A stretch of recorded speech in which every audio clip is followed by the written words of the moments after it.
livro de Jó, capítulo 42, e vamos estar lendo o versículo 10. Quem encontrar, dá glória do tamanho da sua vitória. E diz assim: mudou o Senhor a sorte de Jó. Mudou o Senhor a sorte de Jó. Quando este orava pelos seus amigos, e o Senhor deu-lhe em dobro de tudo quanto antes possuía. E o Senhor deu-lhe em dobro de tudo quanto antes possuía. Somente até aqui por enquanto. Queridos, sei que vocês estão inseridos nessa campanha, já tenho ouvido por algumas semanas acerca desse homem, mas não se fazia tão necessário se vocês não estivessem nessa campanha. Todos poderiam estar relatando algo sobre a vida de Jó. Jó é um personagem, um ícone do Antigo Testamento. Seu livro é conhecido como livro poético, um dos livros poéticos. E Jó é um personagem tão conhecido que a pessoa, mesmo não sendo crente, mesmo não sendo evangélico, mesmo não tendo muita intimidade com a Bíblia, qualquer pessoa do mundo secular poderia dizer que não houve, aleluia, paciência maior do que a paciência de Jó. Jó agora, ele tem a sua vida íntegra, sincera, um homem temente a Deus e se desvia do mal. Quem está falando isso é a própria Bíblia. Quem está falando isso não é um bispo, não é um pastor, não é um diácono, não é um arauto, mas quem está relatando a biografia de Jó é a própria Bíblia. A Bíblia inicia o seu livro falando sobre a sua vida, falando de um homem que é íntegro, reto, temente a Deus e que se desvia do mal. Eu fico aqui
filho 1, filho 2, filho 3, filho 4. Sabe por quê? Uma mulher subiu para a torre, alguém estava na vigilância, alguém estava na brecha. Ei, queridos, esse caminho do céu ele vai comprar. Mas voltando aqui para a passagem do Jó, então, Satanás então se apresenta diante de Deus. E é Deus que vai perguntar de onde vem Satanás. E ele vai responder de passear pela terra e rodear a terra. Porque ele é assim mesmo. Ele fica vagando. Ele fica procurando uma alma que ele possa usar. Satanás não tem como se materializar porque Deus deu limite a ele. Deus deu? Deus deu? Porque se Deus não der limite, a gente não suporta as ações do inferno. Satanás não tem como se materializar, ele precisa de um corpo para usar. E deixa eu te falar, blinda a tua mente hoje. Blinda a tua mente a partir de hoje. Não adianta só o Salmo 91 ficar aberto na estante da tua casa. Você precisa estar habitando no esconderijo do Altíssimo. Não adianta só dizer: o Senhor é meu pastor, nada me faltará. Você precisa estar sendo consolado pelo cajado e pela vara do pastor. Não blinda a tua mente hoje. E Satanás está passeando, está rodeando na terra. Aí é Deus que vai fazer uma pergunta: observaste o meu servo? Observaste o meu servo? Quando Deus faz essa pergunta, meus ministros, o que me dá a entender é que Deus já tinha visto Satanás indo permear e olhar o que estava acontecendo na vida de Jó. Você está entendendo que Deus é onisciente, Ele sabe de todas as coisas? Parece que eu vejo Deus olhando do céu. Ah, tu está gostando de olhar a vida de Jó? Tu está vendo que ele é um íntegro, fiel, que teme a Deus, se desvia do mal? Aí Satanás vai dizer assim para Deus: também tu enche ele de riquezas, tu enche ele de gados, de ovelhas, de bois, de jumentas, de filhos e filhas. Aí Deus vai falar assim: não, Satanás, não é ovelha, não é boi, não é gado, não é jumento, não são 10 filhos, é a minha presença. Satanás, não adianta tentar me persuadir, porque eu sei o servo que eu tenho. Deus conhece quem você é. Deus sabe quem você é dentro da faculdade, na escola, no trabalho. Sabe quem é na parentela. Sabe como você anda na rua, como vai à feira, shopping, vem à igreja. Ele sabe o teu caminho. E se for preciso ele descer na terra, justificar a tua história, te blindar com o sangue dele, ele vai descer nesse ambiente, mas ele não permite o inimigo tocar na tua vida.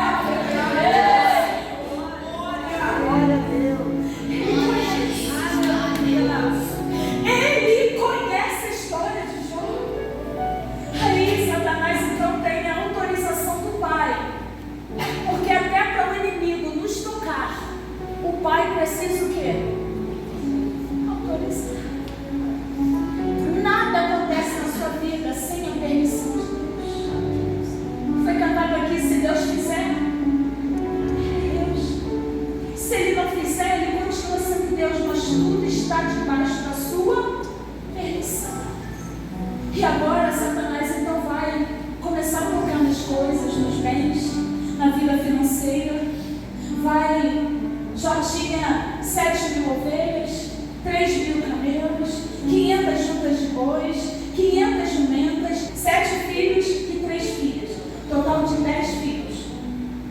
O texto vai dizer então que, vindo os sabeus contra as suas jumentas e os seus bois, vão levar os seus jumentos, vão levar os seus 500 bois e vão matar os seus servos, sobrando apenas um servo para ir contar a história a Jó.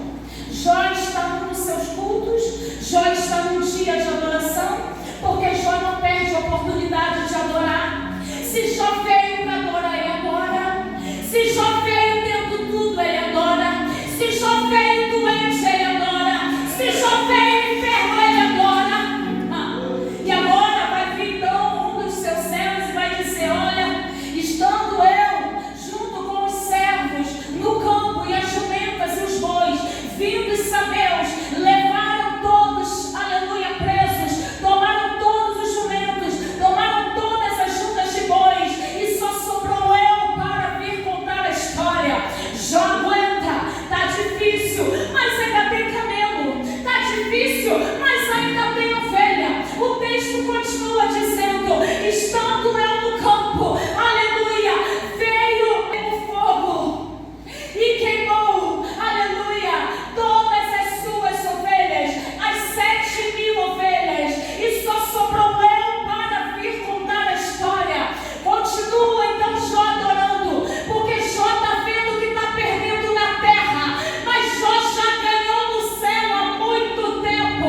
A história continua dizendo: estando eu no campo, vindo contra mim os caldeus, tomaram então os 3.000 camelos, levaram, e só sobrou eu para te contar a história. O texto diz que Jó não se mexe, Jó não murmura, Jó não questiona. Jó veio adorar, Jó adora. Jó está sentindo, mas Jó adora. Jó não baixa a guarda, Jó entende que adoração não é quando eu tenho, adoração é o que eu dou. Aleluia. Até aqui é plausível. São bens materiais, são juntas de bois, são ovelhas, são camelos. Aleluia. Só que a pior notícia vem agora. Vem um servo contra ele, vem um servo até Jó e diz: estando os teus 10 filhos na casa do primogênito, veio contra eles o vento.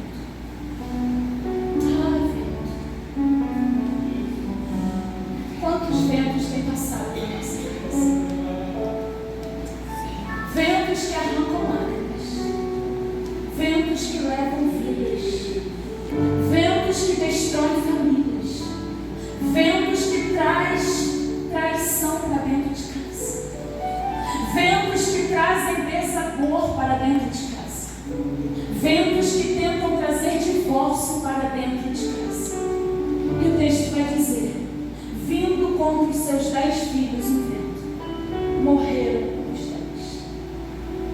E Jó vai falar uma das frases mais bonitas de toda a Bíblia.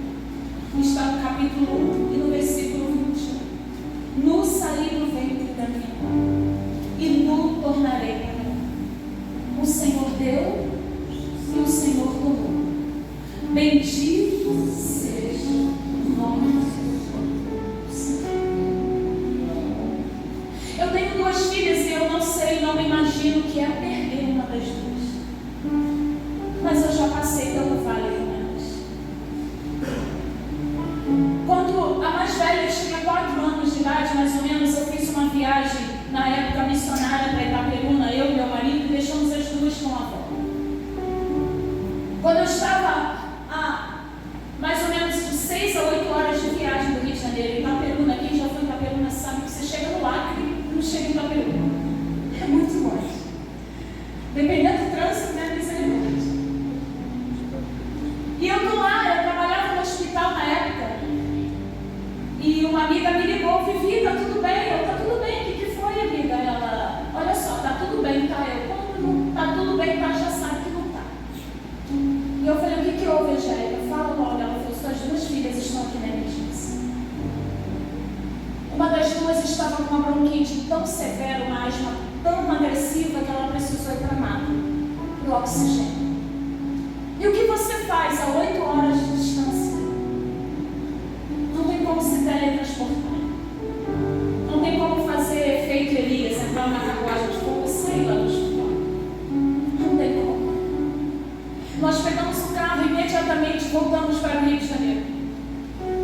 E quando nós pegamos a autoestrada e saímos da cidade de Itaperuna, pegamos a autoestrada, eu vi uma placa que eu nunca mais me esqueço daquela placa.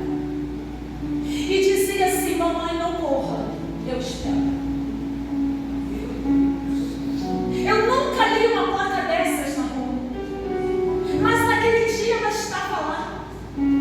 Se foi Deus que colocou e depois apagou, eu não sei, mas aquilo acalmou meu coração.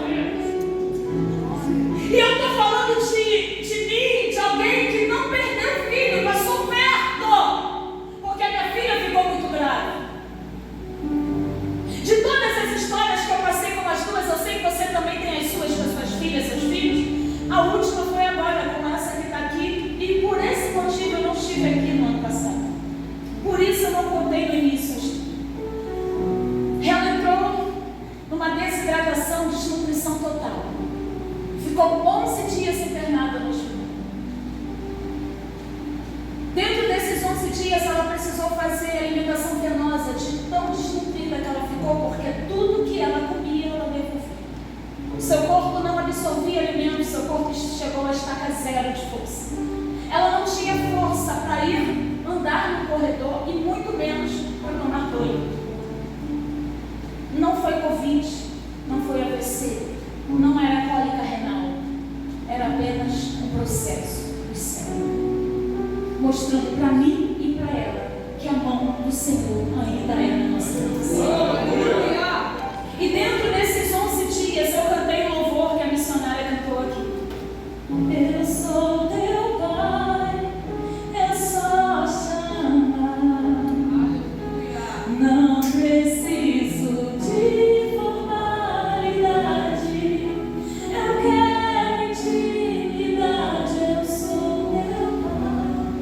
E eu cantava, até que eu via minha filha afundando cada vez mais, minha filha. No 10º dia eu falei, Deus, eu estou te chamando há 10 dias. E eu cantava, é só chamar, e eu estou chamando o Senhor, não vem. E Deus falou assim para mim, eu estou aqui o tempo todo. Se ela não morreu, é porque eu estou nesse cenário o tempo todo. Você pode ressignificar a tua história hoje. Você pode olhar para a tua história hoje e ver que o que você está passando é permissão de Deus. Coisas se foram, pessoas se foram, mas a graça continua. A graça continua. Ele está na casa, está na família, Ele está na tua história. Bois, ovelhas, jumentos, filhos. E depois, para encurtar a história, Ele também vai perder suas santos. Satanás só vai de novo, novamente, diante de Deus e vai pedir para tocar então na sua carne. Ele não se contenta em tocar nos bens materiais, vai tocar também na sua saúde. Nós sabemos que o processo da vida de Jó foi tão intenso que tudo que ele tinha era um caco de telha para se coçar. Hoje você tem um smartphone na mão. Estou errado? Você tem um smartphone. Hoje você tem papel, uma caneta para escrever uma carta. Você tem mão, você tem saúde, você tem pele, você tem nervo, você tem tendão, você tem osso, você tem visão, você tem a graça do Pai, você tem a presença do Espírito Santo. Mas tudo que Jó tinha eram cacos de telha para se coçar. Não tinha filho, não tinha gado, não tinha jumento. A mulher que está com ele ainda vira e diz: amaldiçoa esse teu Deus e morre. E ele vai responder para ela: não, tu falas como uma louca. Eu recebi o bem de Deus e também não vou entender que eu tenho que passar pelo dia mal. Dia mal chega, mas é para te aprovar. É para te aprovar na presença dele. Deus nunca quis ver o seu povo sofrendo, minha amiga. Deus quer te ver amadurecer. Amadurece. Amadurece. Se endireita nessa cadeira. Toma posse daquilo que Deus tem. Faz cara de homem de boleto pago. Faz cara de mulher de perfume importado. Mas seja feliz. Seja livre. Seja livre. Seja livre. Seja livre. Você não tem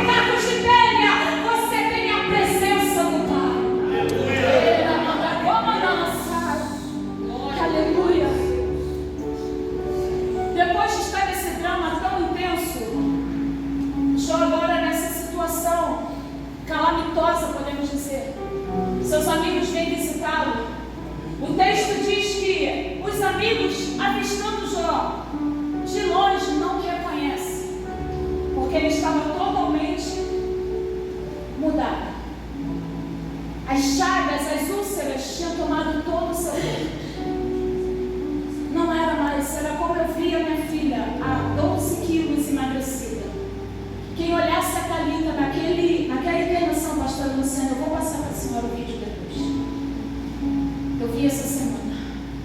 Quem olhasse a Thalita não dizia que essa mesma linda que está aqui. Algumas pessoas falavam para mim: Viviane, vai dormir. Vai para casa, fica aí. Só que deixa eu falar uma coisa para você. Tem ambientes de guerra na sua vida que você não pode descansar. Não dá para baixar as armas dele. Porque tudo que o inimigo quer, minha amada, muitas vezes é ver você dizendo assim: hoje eu não vou guerrear, não. É aí que ele usa. Qualquer falha minha ou do pai poderia ser fatal no que aconteceu com ela. Foi uma guerra intensa espiritual. E outro dia eu volto para contar o que aconteceu, vou deixar vocês curiosos. Só que aqui, Jó, ele está tão transfigurado que os seus amigos não reconhecem. E de longe vão se lamentar. E vão ficar ao lado de Jó durante 7 dias e 7 noites sem falar nada. Sabe, às vezes o que a humanidade está precisando não é ter um iPhone, ter um carro importado, ter uma bolsa de marca, ter um saldo bonito. O que a humanidade está precisando é de calor, é de pessoas que segurem na sua mão e digam assim: olha, não importa se você errou, eu estou aqui para te ajudar. Não importa quantas vezes alguém caiu, eu estou aqui para te levantar. Você pode ser agente na vida de alguém amanhã? Não, deixa eu melhorar. Hoje ainda. Antes de dormir, vai lá no seu grupo do WhatsApp, vai lá de A a Z, procura alguém, manda uma mensagem: seja agente do céu, seja agente do céu, mande aquele versículo bíblico, manda um louvor, dá trabalho, não dá não, dá trabalho, é fugir do pecado. Ei, levantar alguém do Espírito Santo, te ajuda, te ajuda, te ajuda. Ei, aleluia, seja agente de Deus, seja. 7 dias e 7 noites ficaram sem falar nada. Era melhor ter ficado a vida toda, né? Porque depois que começa a falar um monte de coisa que Jó realmente não estava vivendo. Só que eu quero terminar. O capítulo 38, do capítulo 38 ao 41, depois de Jó fazer inúmeras perguntas a Deus: por quê? E quem é que não pergunta, né? Só que deixa eu te dar uma dica. Quem quer ouvir? Não pergunta por que não. Pergunta para quê. Porque tem respostas que a gente só vai entender quando chegar no céu. Agora, o para quê você vai entender na caminhada. Talvez Jó, em toda a sua história, ele não entendeu por que ele passou por tudo aquilo. Mas nós sabemos que se Jó passou, é uma referência para mim e para a tua vida. Só que Jó não teve referência. Jó não tinha sacerdote, Jó não tinha juiz, Jó não tinha o levita fazendo uma música de fundo, Jó não tinha o rei, Jó não tinha ninguém sacerdotal, Jó não tinha parâmetro bíblico, Jó não tinha Abraão do lado, Jó não tinha o líder como Moisés, Jó não tinha o rei como Davi, Jó não tinha o sacerdote como Zacarias, mas Jó tinha a presença de Deus.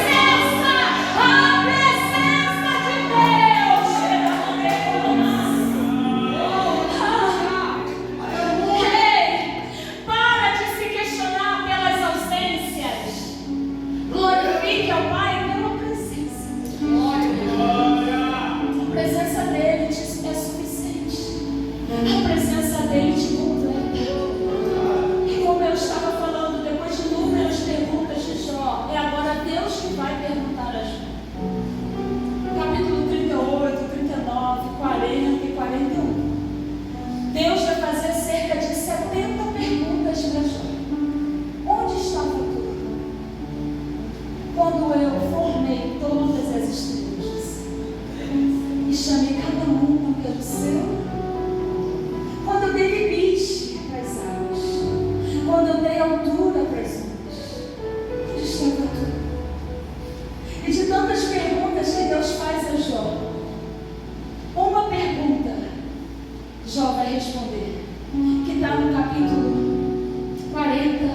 e 2.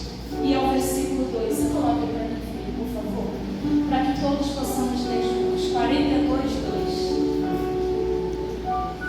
E essa resposta de Jó vai completar tudo aquilo que Deus havia falado. O que está escrito aí? 42, 2.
Versículo 40. Desculpa, 10. 42, 10, onde nós lemos. Mudou o Senhor a sorte de quando? E eu quero que você preste atenção nessa palavra quando. Eu fui procurar no Aurélio, claro, no Google, o que significa quando? Quando é uma conjunção verbal. Tem uma explicação de circunstância de tempo. Quando a Bíblia fala e mudou o Senhor a sorte de Jó, quando ele chorava pelos seus amigos, eu posso pegar essa palavra quando e substituir por enquanto ou no mesmo instante. Enquanto eu faço algo para Deus, Ele faz algo.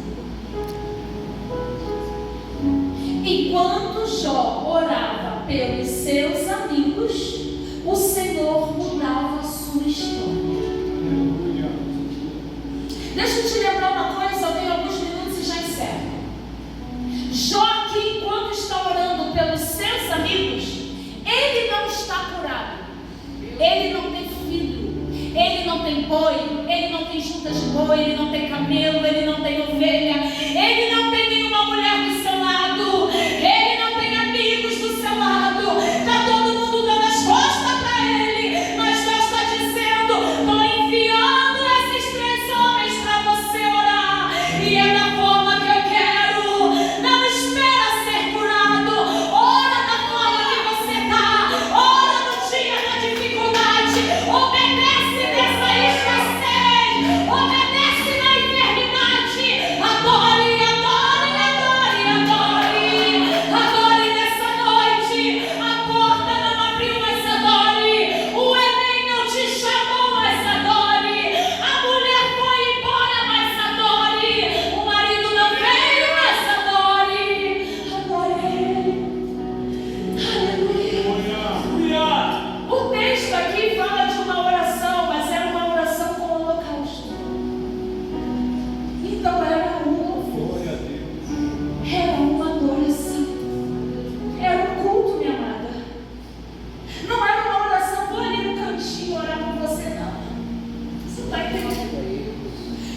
algo muito preparado, porque Deus vai virar para os amigos de Jó e vai dizer assim, ó, prepara o holocausto. E crente no Antigo Testamento não fazia culto meia boca, não. O culto tinha que ser completo. Lembra quando Davi indo com a arca para Jerusalém, depois de cair, de matar o Zar, e agora ele está levando no ombro do sacerdote? O que Davi fazia? A cada 6 passos ele parava, adorava, sacrificava e depois dava mais 6. Não dá para fazer meia boca. Se veio, adora. Se serve, se entrega. Se aceitou, aleluia, aceita a remissão, aceita o chamado, aceita o que ele tem para fazer. Aleluia. E eu quero falar uma última frase que eu coloquei hoje no meu Deus. Podemos confiar em Deus, mesmo quando as explicações não estão disponíveis. Mesmo quando as suas respostas ainda não foram respondidas, você pode confiar em Deus. Eu tenho 13 minutos pelo tempo que o pastor me deu. Eu queria fazer uma oração com a sua vida. Você pode se colocar de pé?